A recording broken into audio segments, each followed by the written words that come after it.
Good morning students. प्रिय विद्यार्थियों, आज हम महमूद गजनवी के भारत पर प्रमुख आक्रमणों एवं उनके प्रभावों के बारे में अध्ययन करेंगे।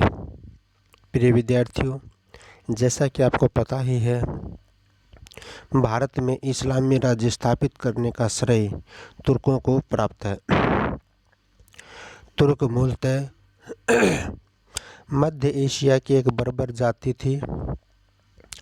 तुर्कों के आक्रमण के समय भारत अनेक छोटे छोटे राज्यों में विभाजित था, जो सत्ता के लिए आपस में एक दूसरे के खिलाफ लड़ते झगड़ते रहते थे।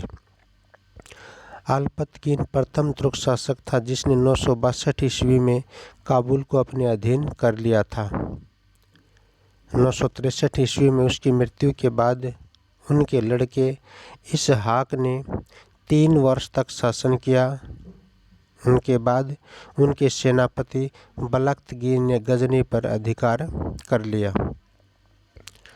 972 में अल्पतकीन के एक गुलाम पिराई ने गजनी की गद्दी पर अधिकार कर लिया। उसके समय हिंदू शाही शासक जयपाल ने अपने पुत्र के नेतृत्व में एक सेना गजनी पर आक्रमण करने के लिए भेजी, परंतु सुबुक्तगिन ने उसे परास्त कर दिया। 973 में वह गजनी की गद्दी पर बैठा और 997 ईस्वी तक वह शासन करता रहा। प्रिय विद्यार्थियों, महमूद गजनवी सुबुक्तगिन का पुत्र था और उनका जन्म 1 नवंबर 971 को गजनी में ही हुआ था। उनके लिए उनके पिता सुबुक्तगिन ने सभी प्रकार की शिक्षा का उचित प्रबंध किया था, जिसके कारण शीघ्र ही महमूद राजनीति, रणनीति तथा कूटनीति में पूरी तरह से निपुण हो गया था। उसने अपने पिता के शासनकाल में ही युद्ध में भाग लेना शुरू कर दिया था। उनकी योग्यता से प्रभावित होकर उनके पिता ने 994 ईस्वी में उसे खुरासान का सूबेदार नियुक्त कर दिया था, परंतु कुछ समय के बाद पिता और पुत्र के संबंधों में खटास उत्पन्न हो गई। 997 ईस्वी में अपनी मृत्यु से पूर्व सुबुक्तगिन ने अपने छोटे पुत्र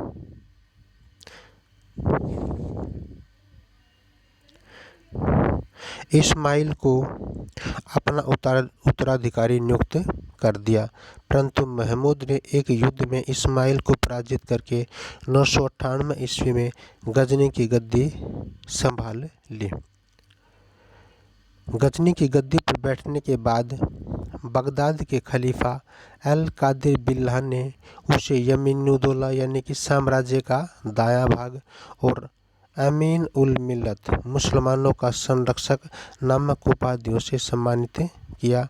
महमूद गजनवी ने 1030 ईस्वी तक शासन किया। प्रिय विद्यार्थियों, अब हम करेंगे महमूद गजनवी के भारत पर आक्रमणों के उद्देश्य। प्रिय विद्यार्थियों, महमूद गजनवी के भारतीय आक्रमणों के पीछे उनके क्या उद्देश्य थे, इस संबंध में इतिहासकारों में गहरे मतभेद हैं, परंतु मुख्य रूप से इतिहासकार महमूद गजनवी के भारतीय आक्रमणों के पीछे 3 उद्देश्य मानते हैं, जिनका वर्णन हम निम्न प्रकार से करेंगे। प्रिय विद्यार्थियों, इनमें पहला पॉइंट है आर्थिक उद्देश्य। प्रिय विद्यार्थियों, प्रसिद्ध भारतीय इतिहासकार डॉक्टर R.C. मजूमदार और इरफान हबीब के विचारानुसार महमूद गजनवी एक बहुत ही लालची स्वभाव का व्यक्ति था और वह भारत की धन संपदा को लूटना चाहता था। इसलिए महमूद गजनवी ने अपने अधिकतर आक्रमणों के दौरान भारतीय मंदिरों को अपना मुख्य लक्ष्य बनाया, क्योंकि उसे यह जानकारी प्राप्त हो चुकी थी कि भारत के इन मंदिरों में हिंदुओं द्वारा एकत्रित किया गया बड़ी मात्रा में धन है और वह इस धन को प्राप्त करके गजनी में अपनी स्थिति को मजबूत करना चाहता था। इसके अतिरिक्त उसे अपने साम्राज्य की सुरक्षा, इसके विस्तार तथा इसके कुशल प्रबंध के लिए धन की बड़ी मात्रा में आवश्यकता थी। इसलिए उसने भारत की धन संपदा को प्राप्त करने के लिए भारत पर बार बार आक्रमण किए। सेकंड पॉइंट है धार्मिक उद्देश्य। महमूद गजनवी के समकालीन इतिहासकार उत्बी तथा प्रसिद्ध विद्वान अल बेरूनी का विचार है कि भारतीय आक्रमणों का उसका मुख्य उद्देश्य इस्लाम का प्रचार करना था। महमूद गजनवी ने इसी लक्ष्य को ध्यान में रखते हुए उसने अपने सभी भारतीय आक्रमणों को जिहाद का नाम दिया। अनेक भारतीय मंदिरों को लूटा, मूर्तियों को नष्ट किया और बड़ी संख्या में हिंदुओं को मुसलमान बनाया। परंतु कुछ इतिहासकार इस विचार से सहमत नहीं हैं।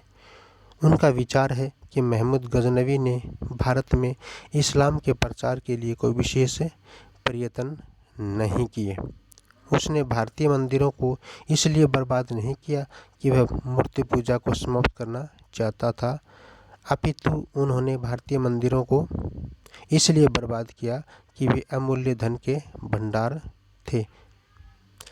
नेक्स्ट पॉइंट है राजनीतिक उद्देश्य। प्रिय विद्यार्थियों, कुछ इतिहासकारों का यह कहना है कि महमूद गजनवी के भारतीय आक्रमणों के पीछे उसका राजनीतिक उद्देश्य था, क्योंकि महमूद गजनवी एक साम्राज्यवादी शासक था और वह गजनी के अपने छोटे से साम्राज्य से संतुष्ट नहीं था। इसलिए उसने पंजाब को अपने साम्राज्य में शामिल कर लिया।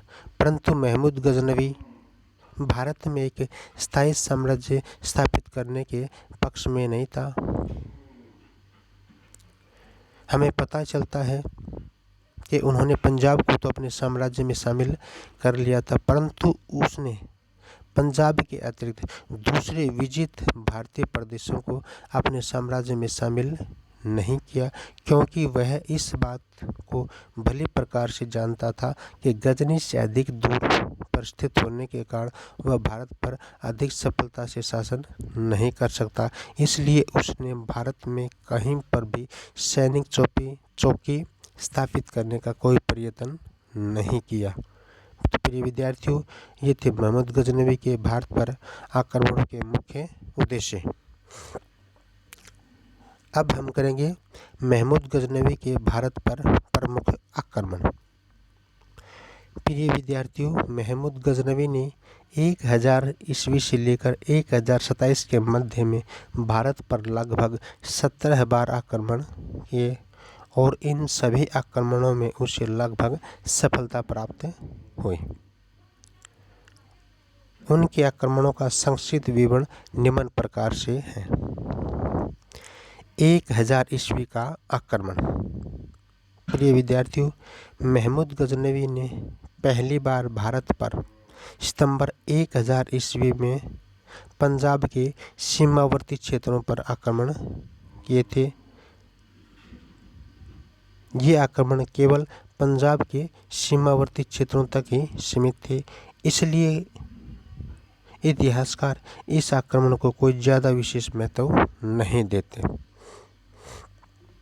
1001 ईस्वी का आक्रमण। प्रिय विद्यार्थियों, महमूद गजनवी ने 1001 ईस्वी में पंजाब के हिंदू शाही शासक जयपाल पर आक्रमण किया, क्योंकि जयपाल भी एक महत्वाकांक्षी शासक था और वह कभी भी गजनी साम्राज्य के लिए खतरा बन सकता था। इसलिए महमूद उसे पराजित करके अपने साम्राज्य के लिए उत्पन्न होने वाले खतरे को सदा सदा के लिए समाप्त करना चाहता था। महमूद के पास 15,000 घुड़सवारों की एक सेना थी। दूसरी ओर जयपाल के पास 12,000 घुड़सवार, 30,000 पैदल सैनिक और 300 हाथी की सेना थी और इन दोनों के मध्य में 1001 ईस्वी में पेशावर के निकट वह हिंद नामक स्थान पर एक भयंकर युद्ध हुआ था। इस युद्ध में यद्यपि जयपाल ने महमूद गजनवी की सेना का बड़ी वीरता से मुकाबला किया, परंतु अंत में उसे पराजय हुई और इस युद्ध में जयपाल को बंदी बना लिया गया और लगभग 15,000 सैनिक भी मारे गए। इस युद्ध के बाद लूट में महमूद गजनवी को बड़ी मात्रा में लूट का माल प्राप्त हुआ और जयपाल को 2.5 लाख दिनार तथा 25 हाथियों के बदले मुक्त कर दिया गया, परंतु जयपाल अपने इस अपमान को सहन नहीं कर सका और उसने आत्महत्या कर ली। 1004 का आक्रमण। प्रिय विद्यार्थी, महमूद गजनवी ने 1004 ईस्वी में जेहलम के बाएं किनारे पर स्थित भेरा नामक स्थान पर आक्रमण किया।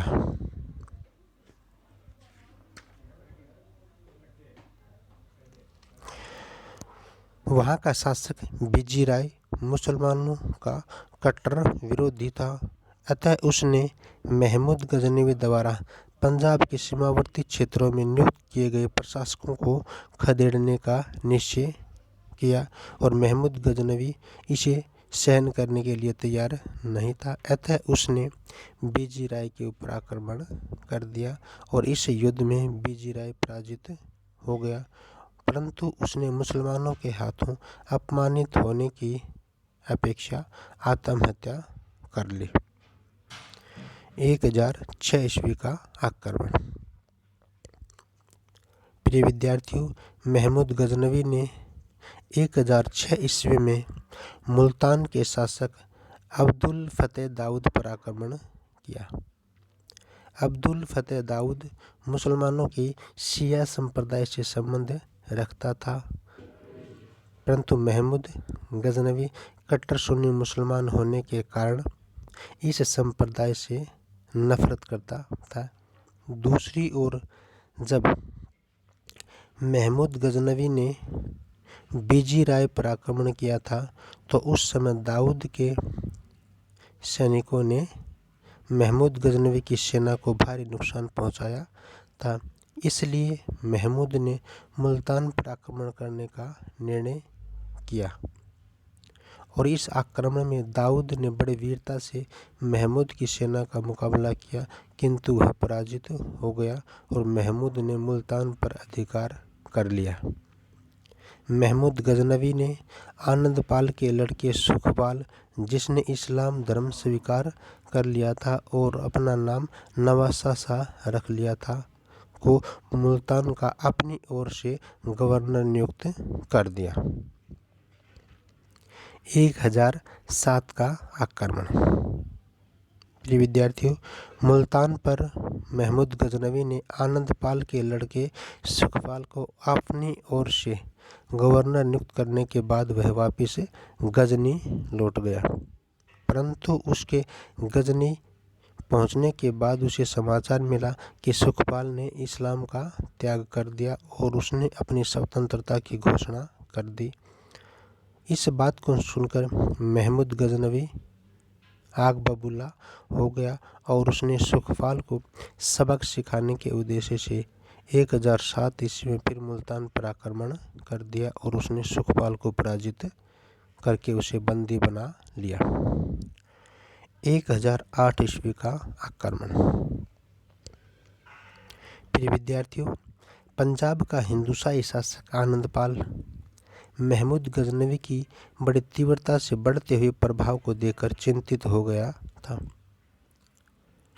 इसलिए उसने महमूद गजनवी के अत्याचारी आक्रमणों का अंत करने के लिए उत्तरी भारत के सभी हिंदू शासकों को एक झंडे के नीचे एकत्रित होने का आह्वान किया या अपील की, जिसके परिणाम स्वरूप ग्वालियर, कन्नौज, उज्जैन, कालिंजर इत्यादि शासकों ने आनंदपाल को अपना पूर्ण सहयोग दिया और लगभग 30,000 खोखर, जो कि पंजाब का एक युद्ध प्रिय कबीला था, वह भी इस संघ में शामिल हो गया। इस प्रकार से आनंदपाल के अधीन एक विशाल सेना एकत्रित हो गई थी, जो एक प्रकार से महमूद गजनवी की शक्ति को सीधे तौर पर एक चुनौती थी। अब महमूद गजनवी इस सेना का सामना करने के उद्देश्य से 1008 में उसने गजनी से प्रस्थान किया और इन दोनों सेनाओं के मध्य में 1009 के आरंभ में ही वह हिंद नामक स्थान पर एक बार फिर से भीषण युद्ध हुआ। यद्यपि इस आक्रमण में आनंदपाल के सैनिकों ने बड़ी संख्या में महमूद के सैनिकों को मौत की घाट उतार दिया। महमूद की पराजय बिल्कुल निश्चित थी, परंतु किस्मत ने उसका साथ दिया।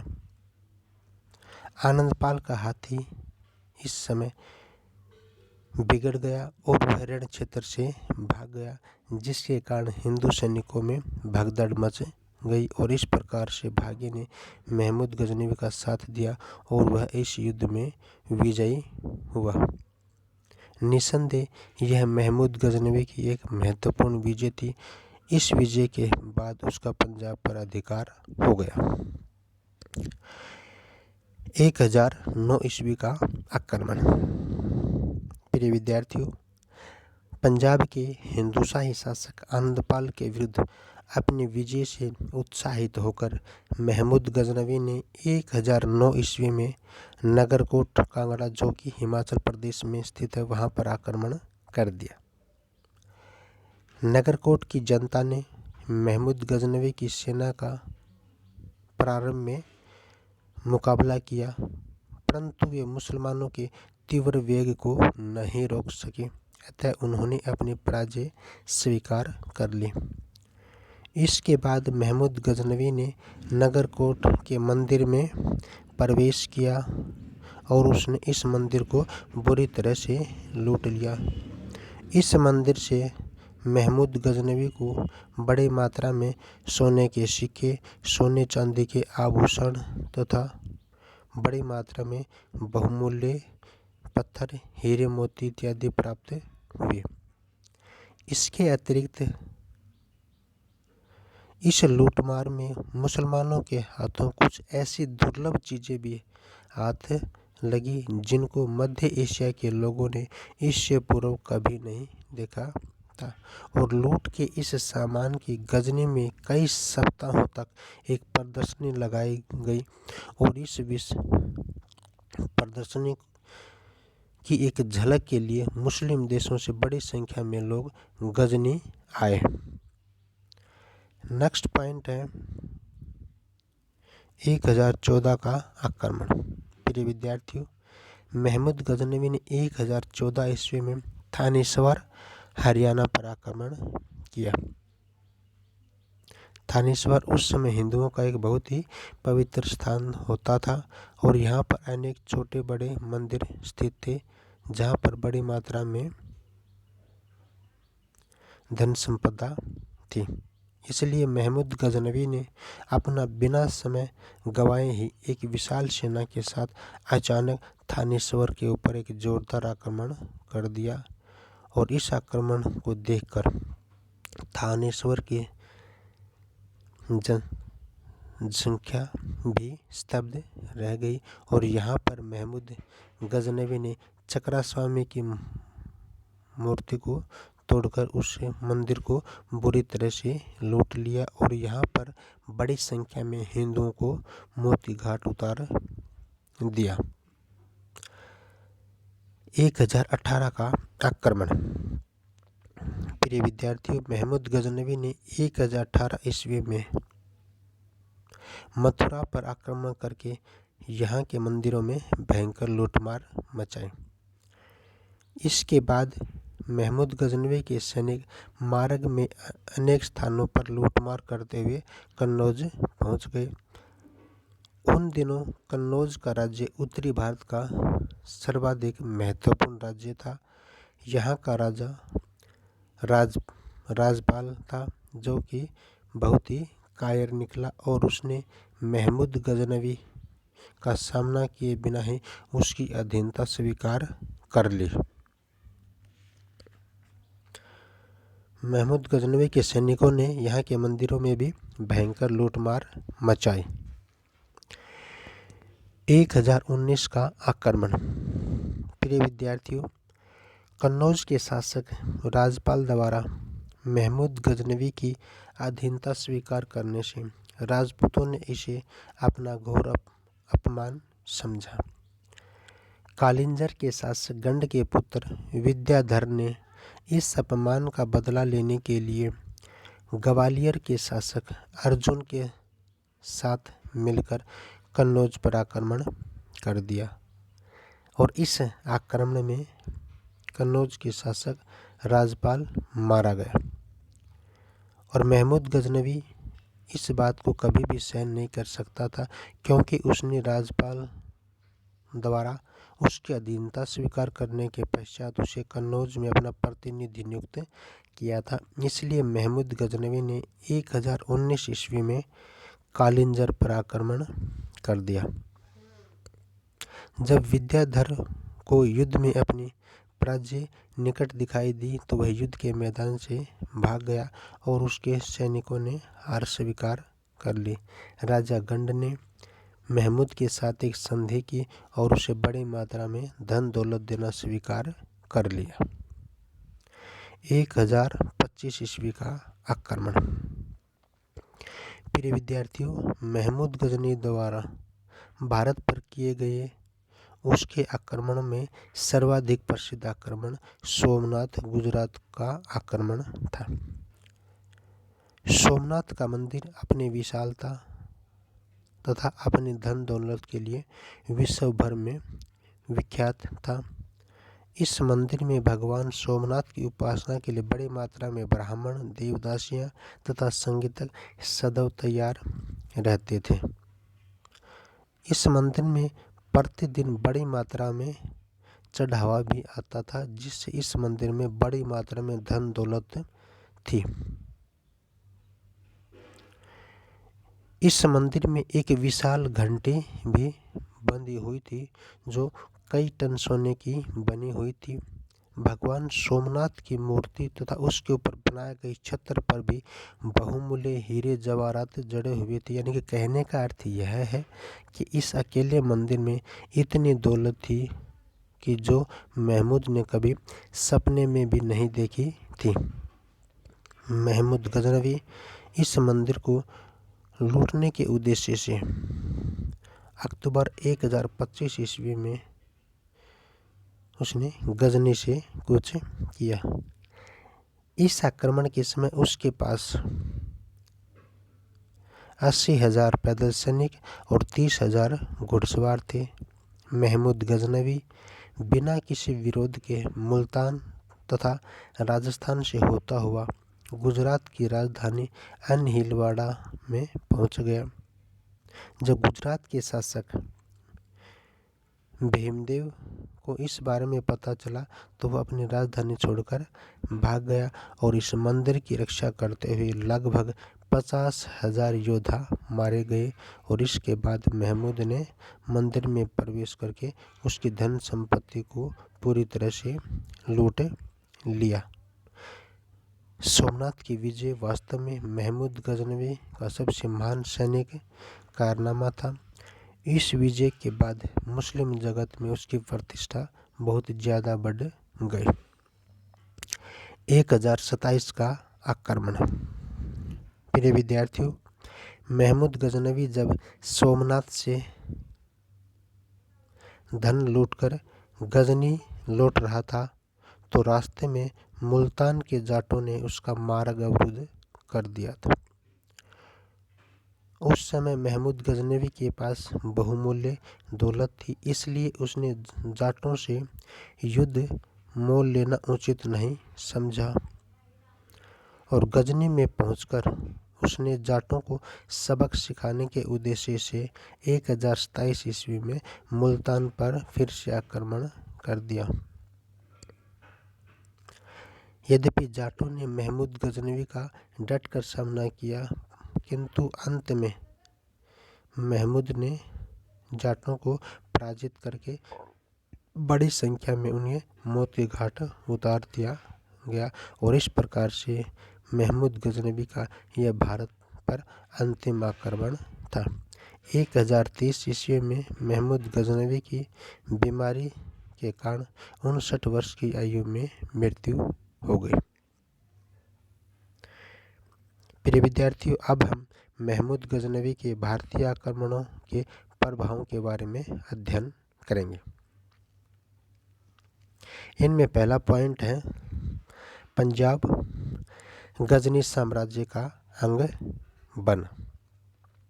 प्रिय विद्यार्थियों, महमूद गजनवी ने पंजाब पर आक्रमण करके उसे अपने साम्राज्य में शामिल कर लिया था।